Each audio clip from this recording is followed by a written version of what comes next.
আমি আমার রবের সাথে যেভাবে সম্পর্ক রাখার দরকার ছিল আমি সেভাবে রাখতে জানিনি। যেভাবে গাঢ়ভাবে সম্পর্ক মজবুত করে ওয়াতাসিমু বিহাবলিল্লাহ আমি ধরার মতো ধরতে জানিনি। আমি ডাকার মতো ডাকতে জানিনি। ইবাদত করার মতো করতে জানিনি। ইমানদার ভাইরা গভীর মনোযোগ, সিজদা দেওয়ার মতো সিজদা দিতে জানিনি। রুকু করার মতো করা করতে জানিনি। ডাকার মতো ডাকা ডাকতে জানিনি। স্মরণ করার মতো স্মরণ করা জানিনি। রব বলে, আমি যেখানে খুঁটি ছাড়া আসমানকে বিছাই রাখতে পেরেছি ছাদ হিসাবে, বান্দা এই আসমানের সামনে তো তুই পিঁপড়ার চাইতে ছোট। তুই কেন টেনশন করিস আমি থাকতে ভবিষ্যৎ নিয়ে? তুই কেন ভাবস তোর অতীত নিয়ে?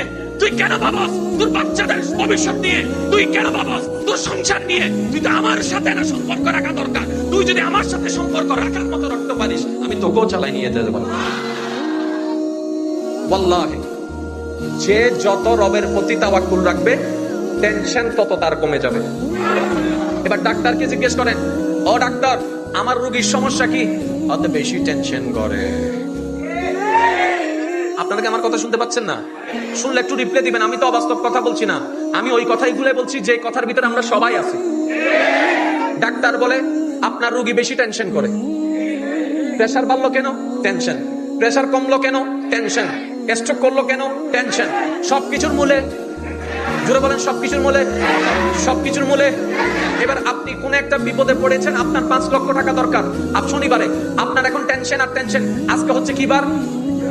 আজকে হচ্ছে কি বার? টাকা লাগবে কি বার? শনিবার। বৃহস্পতিবারে দুপুরবেলা আপনার টেনশন, আসরের সময় আপনার টেনশন, মাগরিবের সময় আপনার টেনশন, শুক্রবারে জুমার পরে আপনার একজন ভাই এসে বললেন, ভাই তুই টেনশন করিস না, এত লাখ 5 লাখ টাকাই তো দরকার, আমি দিব।